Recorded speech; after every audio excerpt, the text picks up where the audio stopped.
What's up, guys? Dan from the Headwaters Kayak Shop, and I'm hanging out with Shane. He is the designer, pioneer. I mean, you've done so much stuff over the years. Designer, R&D guy, paddler, love me some water. I do all that. I try to do it all. And you've been with this company since day one. Since day one. Day one. So 4 guys started Liquid Logic like 20 years ago, and the joke was they started Liquid Logic with 4 guys and 100 years in paddle sports experience. Like, these guys are the OGs. And it's really cool to get to know your shop and what you do, and I just wanted to bring my subscribers along and show them a little bit about behind the scenes. What you guys see is the finished product. What you don't realize, this guy spends a year grinding, shaping, putting plugs in, and I just wanted to give you a little glimpse of what goes into making your kayak. Looking at right here is the new Slayer Max. This is a project that's just rolling off the assembly lines today. I interrupted you from assembling this thing. Tell me a little bit about how you created it. This model is actually done digitally. This is mostly done in the computer, so we can not only model the shape, but we can also test buoyancy, stability, waterline, trim, all that kind of stuff. And we can put different weights in it in the computer, like have a paddler or peddler, and then have all their equipment. We can put more weight in the back, more weight in the front, sort of see what the trim is like. And that's one of the cool advantages of doing it digitally. And then this model is cut by a CNC machine, big old huge router that grinds out all the excess, and it comes in pretty much like this, except for not the gray coat. It comes in, it's cut out of a high density foam, and then we spray this primer. It's just like a sanding primer you put on your car, and that allows us to give it a really smooth finish out all the details, sand it to a real fine finish, and then we send this model away to a foundry where the aluminum mold is made. So over here you see a chunk of the foam. This is an old boat they had cut up, but this is that high density foam, right? Yeah, so this is the foam that the model is cut out of on a CNC machine, and it's a 12-pound generally that we'll use. And the cool thing about it is it's got the density of wood, really, but you can sand a detail into it super simply. And then, so if we cut it with a CNC machine, most of that detail is there, but if we decide to change something, we'll actually hand shape it in. And we'll even, sometimes, depending on the situation, we can actually hand shape the entire boat. Like the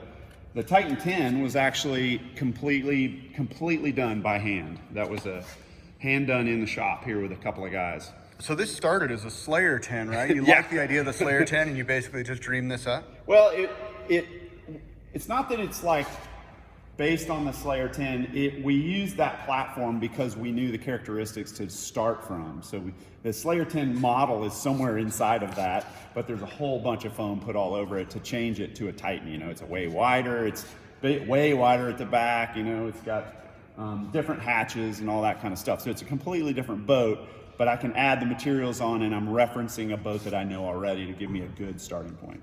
Yeah, it kind of feels like they have a similar DNA. So when you go and you get a rough cut, but then you need to add, like, I don't know, a handle or a paddle. How do you go about adding something in like that? There's 2 different ways that we do it in general. One is we just sand it in by hand, and I can take a shaped piece of foam and create a round recess like you see there, or this sculpted recess for the handle, and just shape that by hand. And maybe I'll create a piece of foam that has the shape I want, put sandpaper on it and sand that shape, or just use my hands, to basically sculpt the shape I want to do. And then there's another fun process that we do. This is one of the more fun things is I'll create a part, that I want to use, like say this recess, but then I can cast that piece in silicone, and so I create this silicone mold, and then I can pour, actually body putty, once again, back to the car. This would be Bondo or any of those body putties you use in a car. And I can pour in a liquid version of that into this casting and then pull a part out. And so that part would be replicated over and over and over. And then I can put that in all these different places. For example, I've got an old Inuit sitting over here that has this exact same part. And I'll grind this down, and then we'll come to the boat and we'll cut in the model. Obviously this is a plastic boat, but in the model for this boat, we would cut this section of the model out and then drop that puppy in there, and you've got a deck fitting. You just fill it in and finish it off. And then you can just use that mold and do that however many times, 1, 2, 3, 4, 5, 6, whatever. Yeah. spend a whole day casting parts. That's way cool.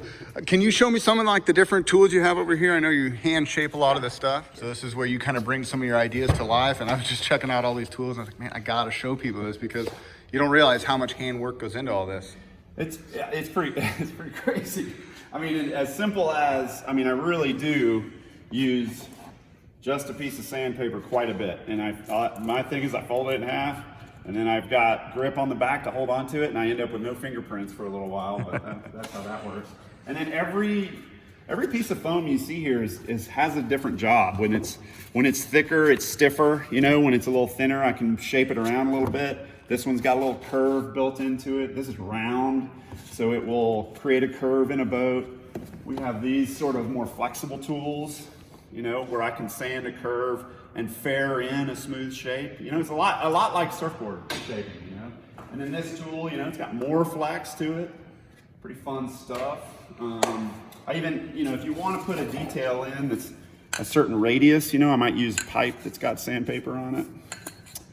And cool.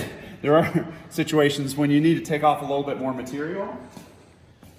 And, she's been with us since the beginning of the company. It's Big Bertha, and she'll take it down quick. I like the little snout on here. Yep. And what do you got over here? And these are kind of the measuring tools, you know. And so, being able to measure from one side of the boat to the other and make it symmetrical from one side to the other is actually one of the biggest challenges of hand shaping. You know, in the computer, I can imagine. Really yeah, you just mirror it. You just mirror it in a computer, but by hand, we do a lot of measuring from one side of the boat to the other, and then we'll use lasers to measure heights, and you can actually do different geometry. If you're a geometry student, you got a job in future liquid logic here. you know, I've made straight D's in geometry back in school, and little did I know it was going to come in really handy. Yeah, no kidding, right? You think you're going to start off like, oh, I hand shape these boats, and then... Yeah, so squares, and you know, compasses and levels. That's how you. And these are all your different cockpit combing sizes. Exactly.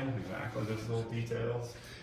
I just had no idea, and I've been in this game for a long time. I had no idea exactly how much handwork went into these things. I just kind of assumed in this day and age, it's just print it out on a computer and away you go. But a lot of the details, or as we have different needs as kayak anglers, and we say, hey, we need an electronics panel or whatever, you're hand cutting that stuff in. Yeah. You know, I mean, literally the Slayer Max, you know, we did the whole thing in the computer, but then we got into the waning moments, you know, of getting that model finished and sent away to the mold maker, and everybody started saying, electronics panel. I was like, oh boy.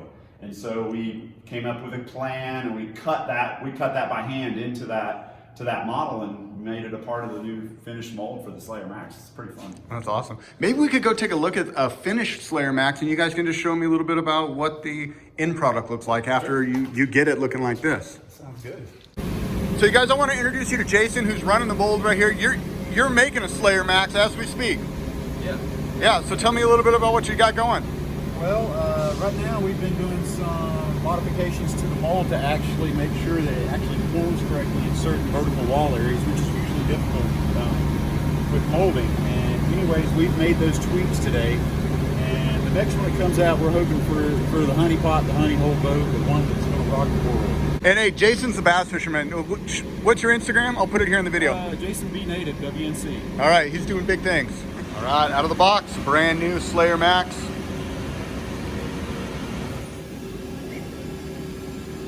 So this is the cooling jig. They'll set it up here, and basically this thing will spin, right, for a few minutes. Yeah.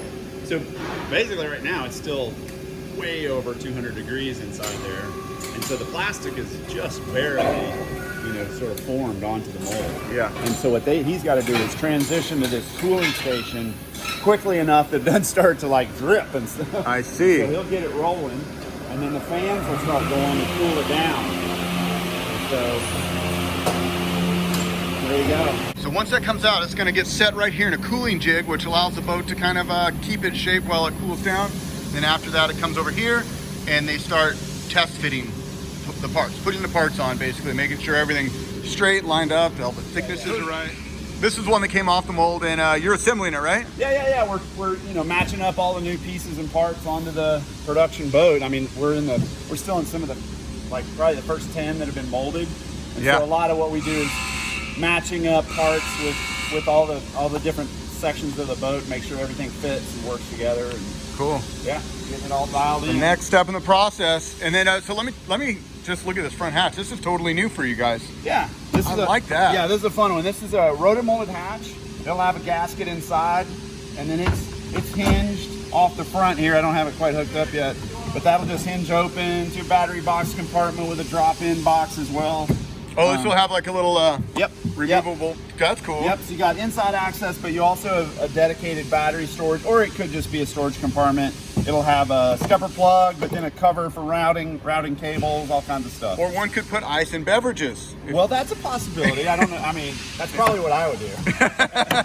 But Shane, thanks so much for taking the time to just walk me through all this stuff. You bet. Welcome to the playland. Yeah, really. I was going to say, it's like going to your favorite toy store and getting to see all your favorite toys being made.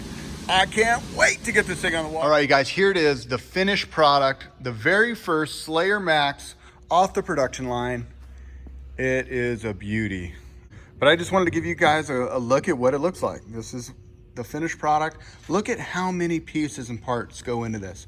How much time and effort goes into making these things, from the plug stage to the molding stage to the fitting stage. So many little details. And I love the fact that it's all handmade right here in the US, right in Fletcher, North Carolina. Well, enough with talking about it. Let's go hit the water and check this thing out. So we made our way over to a little lake just outside North Carolina and got to give it my first test paddle. The first thing I noticed was how quickly the 12.5 jumped to speed.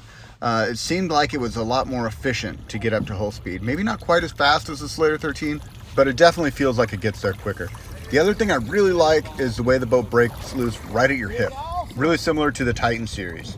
Standing up in the boat also felt really intuitive. I had no trouble going from a seated position to a standing without some sort of a stand-up assist lead. So I would say it's not as stable as a Titan, but it's definitely plenty stable for the average angler. And I would say the speed to stability ratio is one of the best that I've found in the industry. So that's going to do it for me for my trip to North Carolina. Until next time, you guys, this is Dan from Headwaters Kayak Shop, wishing you happy paddling. We'll see you on the next one.